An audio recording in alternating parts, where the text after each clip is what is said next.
Hello and welcome to the first episode of The Zoo. This is a panel discussion where we're going to talk about issues relating to modern technology, whether it's related to BMC, our personal life, or things that we don't even know about. We will touch upon it here. With me to help solve some of these mysteries, all the way from Wales, is Chris Rixon. Hello. Hi, Chris. And down in Los Angeles, the City of Stars, Jeff Moloughney. Hello, everybody. So, Chris, you have been deeply involved in a project we have here at BMC Software around digital transformation. This is a term we've seen before, but it really coming to maturation. It's really find its place in our lives and our work. Can you share a little bit with us what you see as examples of digital transformation today? Yeah, I'd be happy to. I think you're right. The first thing is kind of not new. We've had this language for a little while. There's some truth to that. But what you're seeing is the rate of digitization. And what I mean by that is the amount of traditional business activities that now are dependent on or have a very significant component of digital technology has just exploded. And in fact, CIO magazine and other bodies are actually measuring rates of digitization by industry, and that makes fascinating as well. And by the way, automotive's number one. So the way we buy cars and the way that whole business runs is becoming much more digital. So that's kind of interesting. But if you think about digital transformation as, you know, as I said earlier, how much of the traditional activities, and I have a very chain, but I'm going to use it anyway, the things that happen in an organization, more of that is not only integrated together, but is utterly dependent on the digital technology working. And so that's clearly of interest to us, because if you think about what BMC does, we're all about keeping digital technology operating, optimized, easily accessible, things you would expect for us. So that's the essence of digital transformation. Hey, Chris, is it digital transformation in the sense that it's digital for the company itself, or it's digital how they're interacting with their customers or the consumers that they work with? Both. I think that's the fascinating part of it. If you look at a lot of the studies that are going on around digital transformation, what it means in concrete terms, there are relationships that are being digitized. So the expectation that you can now do pretty much all of the customer's life cycle, buying something to support, all that kind of thing, all of that is supported by multi-channel digital technology these days, but also more and more technology, business processes and things that not necessarily have been reliant on computer infrastructure before. So it's so all-encompassing. I think that's why people are calling this a paradigm shift, and that's the most overused phrase in history ever. But this might actually be. Yeah. Well, last week I was at the BMC Engage, the first user conference we had in, I guess, a decade or so, and two things struck me. One is how interested people are in this digital transformation. They understand that there's something that is important to them and something they in their industry need to really embrace. Second thing that was important is how few people really understood, not only understood, but had started to work on it. They didn't know what to do really. Like, so how do I do this digital transformation? How do I rubber stamp something, say, oh, this is part of a digital transformation, which is a little bit scary to me, because shouldn't IT already be digital? And that's not the case, obviously. But is there some easy way for a company of ours, or a customer of ours, to begin this journey, to become more digital, become more modern, if you will? Yeah, I think there is. I'll caveat everything I say with the fact that clearly we focus on one part of this transformation, right? So we sell solutions that support IT management.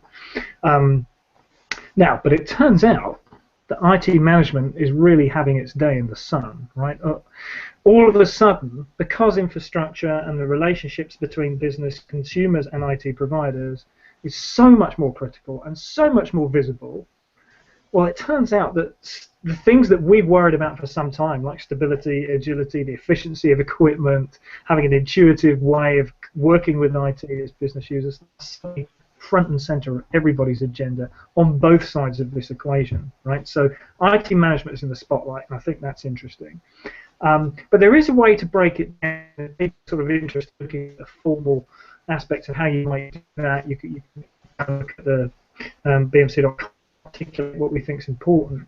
But I think that for most organizations, it's about taking stock of what they're already doing, because a lot of it I think is in place, but doing a inventory of how lives of the people that they support have changed and what their expectations are, right? So more people in the course that they support, for example, operate from very diverse mobile devices, for example. What does that mean for your system management strategy?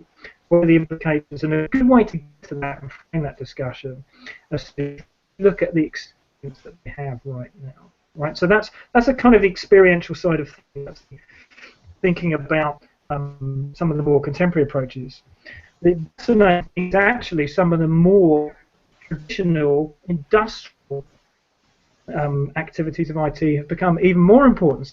Fascinating twin requirement of having to drive innovation, innovative technology to support a different way of working, and by the way, you have to do things with a great deal more speed, efficiency, etc., and stability. So some of the more traditional IT operations management tenets have gone from being interesting just to us to being extremely important. So taking a more industrial approach to how you actually deliver services as well is the other part of that equation. Yeah. One company who's always been ahead in digital transformation is Salesforce.com, a partner of ours. And we had Dreamforce, their big user conference last week as well. Jeff, you told me about a Mayday button they're unleashing. Yeah, there was I don't want to say a new concept, but a concept that they are embedding in their Service Cloud, which is their customer service and support application that's very similar to what Kindle has for when somebody needs customer support. You can hit a Mayday button on the Kindle device, and there you have a one-way view into a support representative to sort of help you through with whatever you need on the Kindle. The Service Cloud has that same capability. So now when you're using the Service Cloud, if you're a customer, and the customers of those customers can hit that Mayday button, and then they can have access into the call center, the customer service center that's using Service Cloud. So they'll do that sort of one-way feed so that you can understand and have that sort of experience that Chris was talking about, a modern type experience versus just the old sort of traditional over-the-phone kind of experience, or sending an email in or some other form-based thing on a web portal to get service itself. So it was this new sort of digital service now that they're providing, in my opinion, a more friendly way of getting service from a company that you need help with. Yeah. We're sitting on two sides of technology now. I think it's a very interesting time right now. We have a change from the old to the new, and this whole transformation to modern technology or digital transformation. And then on the other hand, we have almost revolt against this onslaught of technology. If you don't have an iPad, you're barely a human being now. If you're not texting, then you're not relevant. And so that starts to manifest itself in various places. Chris, tell us about the no phone. Yeah, I think this has to be my favorite invention of 2014, or something when it comes out. I came across the no phone via Kickstarter, which I'm a big fan of. You know, if you do that, it's a site where entrepreneurs can go to raise money or crowdsource funding for ideas they have, and you vote it, and you send your money in, and if they get enough money, they go ahead and build a project. So the no phone was on Kickstarter. It is in essence a lump of plastic, and it doesn't do anything at all, but it is shaped an awful lot like a very famous brand of phone that might come out of Cupertino, somewhere like that. And I love this thing because it talks about, you go ahead, look at the Kickstarter video, it's hilarious, it tells you all the things it can't do. Its camera, its selfie capabilities, the ability to stick on an mirror on the front, which I think is absolute genius. There are no network charges, etc. There's all sorts of things, but so I love this thing. I think it's genius.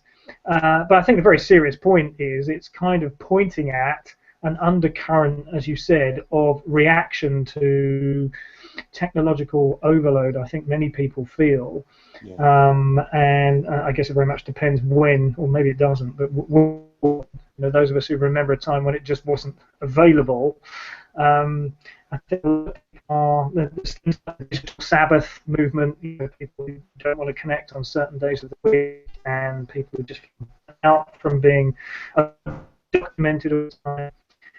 So it really, as you know, I've got a strong anti-technology streak in me. So I love the iPhone. Which is always refreshing. And then down in Hollywood, we have the selfie phone. Yeah, I'll one up you on your no phone. We have the selfie phone, or not we down in Hollywood, but there's the big trend is the selfie phone, where you're no longer using the phone for actually the phone and the communication. You're using a phone, which these days is the size of my laptop. It's just a little bit thinner, and to do one thing, which is just to take selfies and post selfies on whatever social media channel of choice that you have. So I can one up you on your no phone. At least my phone, we can take the photos with and communicate the photos. But what I want to do is take these selfie phones, because they have such a huge screen device, and I want to now embed the old rotary phone. So now, rather than typing in the numbers or punching in the numbers, you actually have a rotary phone where you can go and do that. What we do while you're Before you know it, we'll be back to posting, and we'll be back to where we started.